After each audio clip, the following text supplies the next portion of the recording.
अल्पश्रुतं श्रुतवतां परिहासदां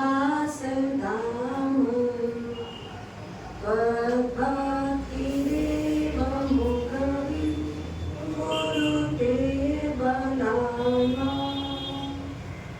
यत्कोकिलः किलमदं मधुरं विरागी तच्चारुचा प्रकलिता निकरेतले।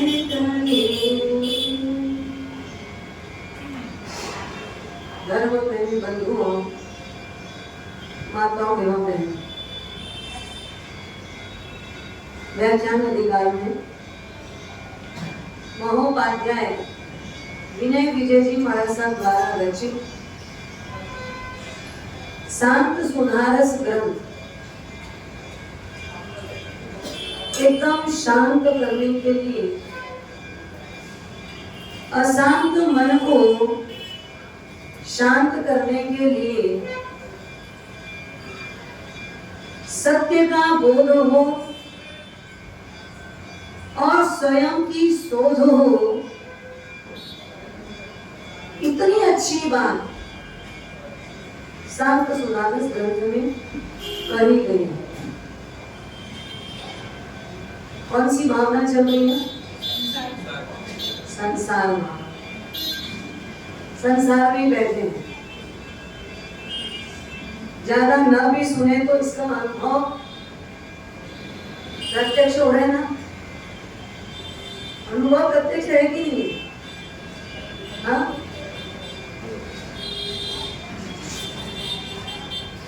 कोई ये कहता है हमारे सब घर में सब प्रकार का सुख है। सुख मतलब क्या?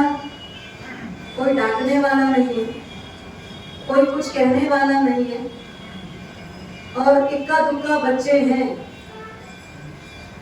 तो जो मांगो वो मिल जाता है। जैसा जीना चाहे वैसा जीने को मिलता है। तो लगता है संसार खराब क्या है? बात सही है? हाँ, बात सही है। और लोग यही मानते ना, इसी को सुख है। क्या मानते? यही सुख है और यही सब अच्छा है और यही सब बढ़िया है, तो इसी को जीने में क्या दिक्कत? हम क्या है? चर्म चक्षु से देखते, हमारी दृष्टि मात्र और मात्र यह लौकिक है। हम इस दीवार के बाद क्या है, इस पल के बाद क्या है, इस जन्म के उस पार क्या है, उसको हम जानते नहीं। इसलिए हमको क्या लगता है, जो यहाँ मिला वो सब ठीक है। ठीक नहीं, अच्छा है। अच्छा नहीं, यही सब कुछ है। तो आगे भविष्य के लिए वर्तमान का सुख छोड़ना, यह बुद्धिमानी है या बुद्धूपना है? हाँ, क्या? वर्तमान के सुख को छोड़ करके भविष्य के सुख के लिए आगे बढ़ना, यह बुद्धिमानी है या बुद्धूपना है? क्या है भैया? तो फिर आ जाओ, फिर आ जाइए। आप लोग क्यों बैठे उधर? बैठे क्यों है? बोलो। क्या बोलेंगे महाराज साहब? क्या करें, हमारे कर्म का उदय। कर्म का उदय है तो दुकान मत खोलना। कर्म का उदय अगर है तो दुकान मत खोलो। क्यों कहीं आना, क्यों कहीं जाना, क्यों व्यापारियों से मिलना, क्यों माल बेचना? कुछ भी मत करो, सब कर्म का उदय है। बैठे रहो, दोनों हाथ बांध लो, बैठ जाओ। लिखा होगा कर्म में तो आ जाएगा। कुछ भी पुरुषार्थ मत चलेगा। इस जन्म में आप वहां तक की सोचते हो कि आपकी आंख बंद होने के बाद जो परिवार आपको 5-7 दिनों के बाद भूल जाएगा, और वर्तमान समय तो ऐसा है 5-7 दिन भी छोड़ो, आज गए ना आपको छोड़ के आने तक की जवाबदारी, आज पहले ही दिन शांति सुनने जाएंगे और वहां क्या बोलेंगे, 12वां आज ही समाप्त तो हो रहा है, कोई भी प्रकार की बैठक आदि नहीं रखी गई है, कोई शोक संताप नहीं है, कोई मिलना जुलना नहीं है, कुछ भी नहीं है, सब यहीं पर इनका पूरा किया जाता है। जो व्यवहारिक औपचारिकता उसको भी बोलना जरूरी, क्योंकि समाज में बैठे 4 लोग हमको जानते हैं, इसीलिए आप उस संसार में कौन से दिन का सपना देख रहे हो, मेरी ये पीढ़ी, इसके बाद वाली पीढ़ी, उसके बाद वाली पीढ़ी और उसके बाद वाली पीढ़ी, कहां तक की चिंता, जो आपका वर्तमान संभालने वाला नहीं, आप उनके लिए कितने भविष्य की कल्पना कर रहे हैं। आपको अपना भविष्य पता है, आप अपना भविष्य जानते हो। ये संसार बड़ा विचित्र है, इतिहास पढ़ना बहुत जरूरी है। इतिहास के पन्ने पलटिए, पता चलेगा। परसों संयोग से एक संगीतकार माइक सेट करने के जाता है, संगीत गाता है, वो बैठा है और उसके साथ में कोई नागपुर वाले दिल्ली रहते, वो आके बैठे थे। ऐसी चर्चा के दौरान, स्वाध्याय के दौरान संसार की विचित्रता समझाने लगे, तो उनको मैंने इतिहास की कथा सुनी, आपको भी सुना। मैंने कहा एक व्यक्ति था जो अपने घर में आराम से जीवन यापन कर रहा है, पिताजी के देवलोक को मृत्यु को हुए साल भर का दिन हुआ तो श्राद्ध मना रहे। श्राद्ध करते लोग, साल भर का पिताजी का पितृपक्ष का जो भी है उसमें करते अपने अपने हिसाब से लोग, और बाड़मेर में तो बहुत बड़े रूप में करते। बाड़मेर में बहुत बड़े स्तर पे लोग पितृपक्ष मनाते हैं, और अपने यहाँ भी कई मारवाड़ियों में मनाते, जो हमारे कोई धर्म से लेना देना नहीं है।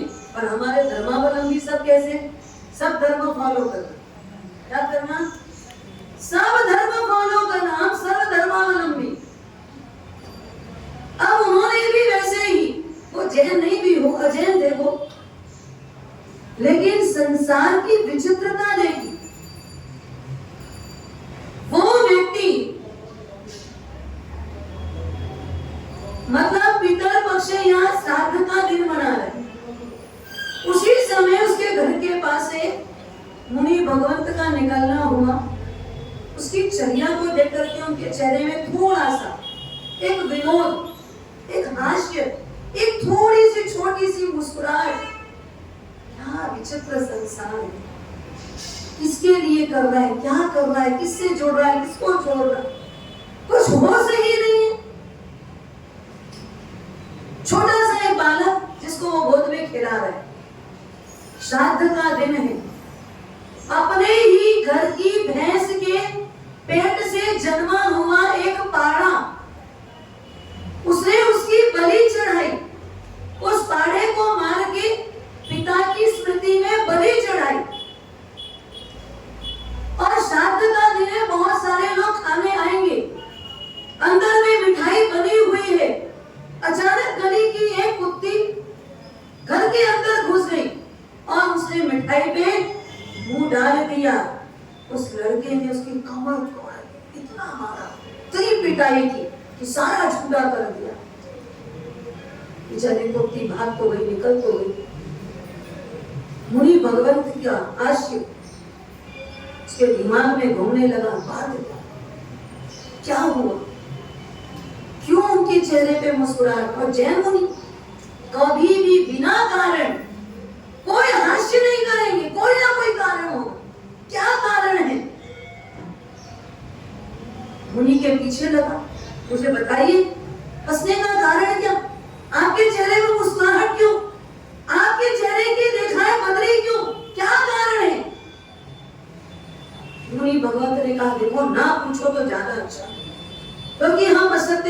बोलेंगे और सत्य तुम सुन नहीं पाओगे।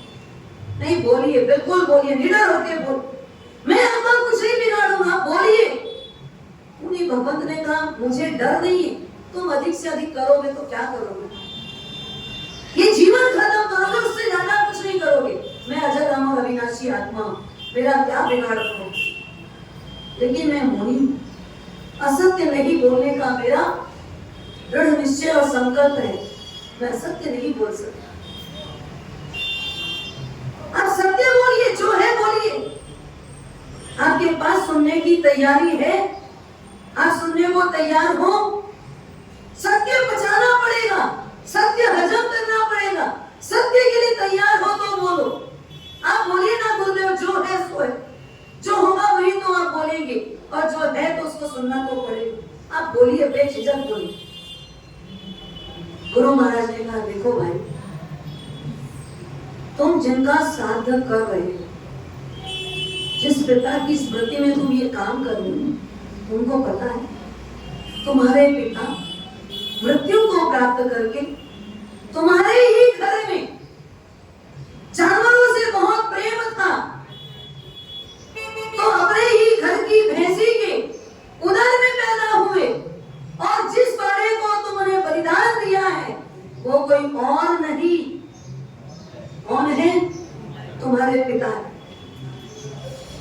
वो कोई और नहीं, कौन है, तुम्हारे पिता है। और जिस कुत्ती को तुमने मार मार के बाहर निकाला, वो तुम्हारे घर में अति प्रेम रखती थी, उसको घर से भी प्रेम था, घर वालों से भी प्रेम था, ये गली मोहल्ले से प्रेम था, तो मर करके उस आसक्ति वसात तुम्हारी मां कुत्ती बनी। बस सोचना आप नहीं बनोगे। कर्म की विडंबना है, स्वीकारो या न स्वीकारो। कर्म कहां को ले जाके पटकेगी पता नहीं, कर्म कहां ले जाकर के डालेगी पता नहीं, कौन किस रूप में आएगा ये पता नहीं आपको। मेरी मां, मेरे पिता। और आगे की बात सुन लो। कुछ वर्षों पूर्व आपकी पत्नी के साथ जुड़ने वाला नौजवान लड़का आपको पसंद नहीं था, मेरी पत्नी का कोई और प्रेमी हो, तुमने उसको अपने हाथों जिंदा मारा, वो मर करके आपकी पत्नी के पेट में पैदा हुआ, और वही तुम्हारा बेटा बना, जिसको तुम खिला रहे हो, जिसको तुम लाड़ कर रहे हो, जिसको तुम प्यार कर रहे हो, वो कौन है, वो तुम्हारा आंखों में खटकने वाला दुश्मन था, जिसको तुम चाहे नहीं, लेकिन वो आज उसी पत्नी के प्रेम में पागल होकर के पत्नी के ही पेट में आया। ये संसार की विचित्रता है, ये कहानी नहीं है, ये कल्पना नहीं है, ये आपको समझाने के लिए बनावटी बात नहीं है। इतिहास खोलो, पता चलेगा। बस अभी अगर यहाँ कोई ज्ञानी आ जाए, केवल ज्ञानी आ जाए, और हमारा भी पर्दा थोड़ा क्लियर कर दे, एक पर्दा हमारा कर होता है, शायद संसार की सत्यता का बोध। हमको लगता है या तो हम जो चाहेंगे वो होगा, कुछ नहीं होगा, आपके हिसाब से नहीं चलता, आपका किया आपको ही भोगना पड़ेगा। विचित्र संसार है। ये बात जब मैंने परसों सुनाई दोपहर के समय में, वो बेचारा संगीतकार बोलता है महाराज साहब मेरी पत्नी बाजू में बैठी, मेरे को कैसा लग रहा है अजीब सा, ये कौन होगी, क्या बनी होगी पिछले जन्म में, क्या संबंध रहा होगा, आज हम किस संबंध में हैं, कल क्या होगा कुछ ठिकाना नहीं। सच बोलूं, ये पढ़ने के बाद, ये सुनने के बाद, ये समझने के बाद अगर आंख ना खोले ना तो समझ लेना आपकी बुद्धिमानी अभी तक मेरी बुद्धू बना देगी। जिसको आप अपना मानो, कौन यहाँ अपना है? कोई है अपना? कोई है? कोई भी अपना नहीं है। न सगी माँ मेरी, न सगे पिता मेरे, न सगी बहन मेरी, न सगा भाई मेरा, न पत्नी मेरी, न पत्नी मेरा। कौन मेरा? आंख खुली है, उस बीच में भी घटनाएं घट रही है। आप जिस बच्चे को पूरी कोशिश करके, पूरी मेहनत करके आपने उनके लिए क्या नहीं किया, और वो बच्चा कब मुंह मोड़ लेगा पता है आपको? पता है कब मुख मोड़ लेगा? कोई ठिकाना है?